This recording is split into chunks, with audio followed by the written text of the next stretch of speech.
بسم الله الرحمن الرحيم. الحمد لله، الصلاة والسلام على رسول الله محمد وآله وصحبه ومن اهتدى بهداه. سلام و رحمەتی خوای پەروەردیگارتان لێبێت. خۆشحاڵین کە لەوانەی 29دا لە زانستی قورئان بە خزمەتتان دەگەینەوە.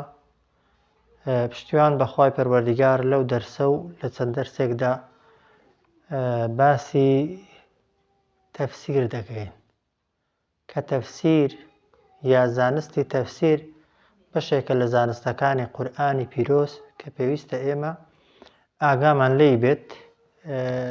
سەرەتا دەبێ هەموو لایەکمان بزانین کە قورئان دەستور و یاسای دنیای ئیماندارانە و هەر کەسێک لە دنیادا ئەو دەستورەی خوای پەروەردیگارە جێبەجێ نەکات بە بێگومانی لە قیامەتشدا ئەو قورئانە نەدەبێتە ئیمامی و نەدەبێتە دەستوری، نەدەبێتە شەفاعەتکاری و نەدەستیشی دەگرێت و نەدەشی باتە بەهەشت و نە بە پلەکانی بەهەشتیشدا بەرزی دەکاتەوە.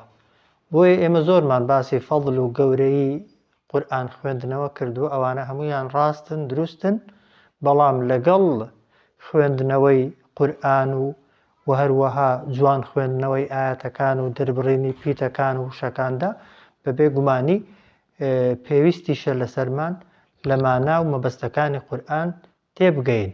هەر کاتێک وای لێهات ئێمە لەبەر گرنگیدان بە جوان خوێندنەوە و بە دەربڕینی پیتەکان و ئاواز و لەحن دروستکردن بۆ قورئان مەفهوم و ناوەڕۆکی قورئانمان لەبیر چوویەوە، بە بێگومانی تەبعاً تووشی هەڵە بووین و کارەساتێکی زۆر گەورەمان بەسەر خۆشمان هێناوە و بەر ئەو حەدیثەی پێغەمبەر دەکەوین صلی الله عليه وسلم کە دەفەرمێت يتخذون القرآن مزامر. قورئان وا لێ دەکەن کە تەنها بۆ ئاواز و بۆ خۆشی بخوێندرێتەوە یا گوێی لێ بگرن. قورئان بەڵێ بەرەکەتە، بەڵام بەرەکەتە گەورەکەی لە تێگەیشتنی ئاەتەکاندایە و لە جێبەجێکردنی ئاەتەکانی قورئاندایە لە ژیانی ڕۆژانەمان بەپێی توانامان.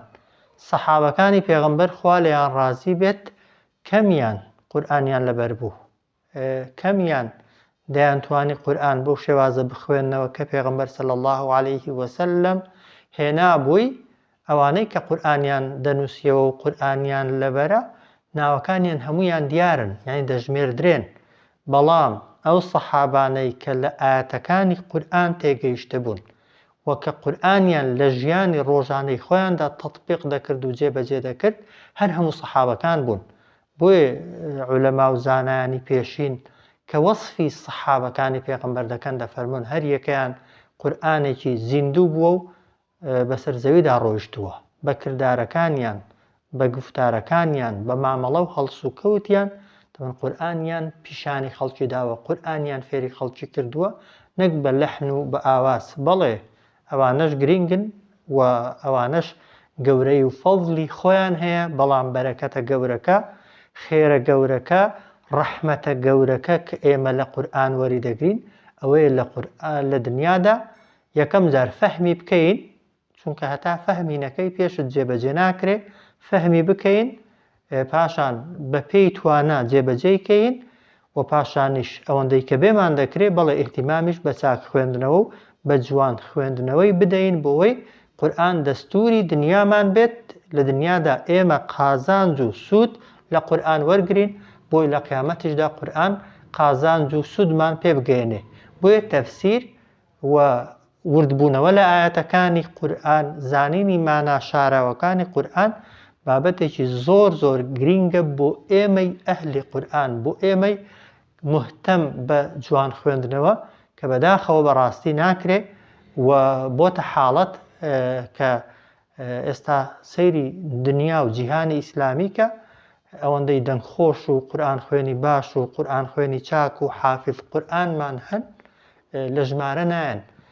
هیچ کاتێک لە سەردەمی پێغەمبەردا صلی الله عليه وسلم هێندە سەحابەی حافظ قورئانمان نەبووە، هێندە خەڵکمان نەبووە ئاواز و سەوتی لە قورئان خوێندنەوە خۆش بێت، بەڵام بەداخەوە بەڕاستی فەهمی ئەو قورئانەی کە لە بەرمانە، فەهمی ئەو قورئانەی کە جوان دەیخوێنینەوە، جێبەجێکردنی ئەو ئاەتانەی کە جوان بەسەر زمانمان دادێن لە کردارەکانمان کەمتر دەبیندرێن، بۆیش کاریگەریەکەی کەمترە.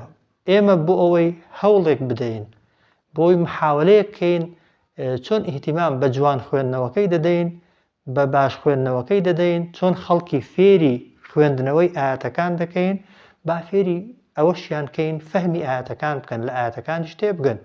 زۆر کەس لەوانەیە زمانی گران و قورس بێت، تۆ پێت فێر نەکرێ، بنمونە قل هو الله مثلا سوورەتی ئیخلاسی فێرکەی، بەڵام خۆ دەکرێت تەفسیرەکەی فێرکەی بە کوردی. زۆر کەس هەیە لەوانەیە نەتوانێت سوورەتە گچکەکانیش لەبەرکە، بەڵام خۆ دەکرێت تەفسیرەکەی بخوێنێت، با بۆشت نەڵێتەوە، بەڵام فەهمی تەفسیرەکەی معناکەی دەکات و لە ژیانی ڕۆژانەیدا کاریگەری بەسەر دڵیەوە دەبێت، دڵی پەیوەست دەبێت بە خوای پەروەردیگار.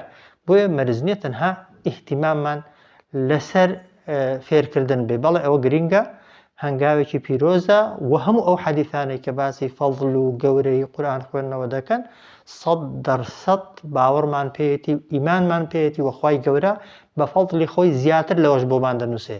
بەڵام ئەگەر فەهمی ئاەتەکان بکەین و هەوڵ دەین ئاەتەکان بەسەر خۆمان و خەڵکیشدا جێبەجێکەین، بەبێ گومانی ئەجرەکە و پاداشتەکەی گەورەتر دەبێت. با بچینە خزمەت قورئان. خوای گەورە لە قورئاندا دەفەرمێت کتابون ئەنزەلناه ئیلەیکە مبارەک، کتێبێکمان ناردۆتە خوارێ بۆ تۆ ئەی محەممەد صلی الله عليه وسلم کە بەرەکەت و پیرۆزی زۆری تێدایە. بەڵام بۆچی هاتووە؟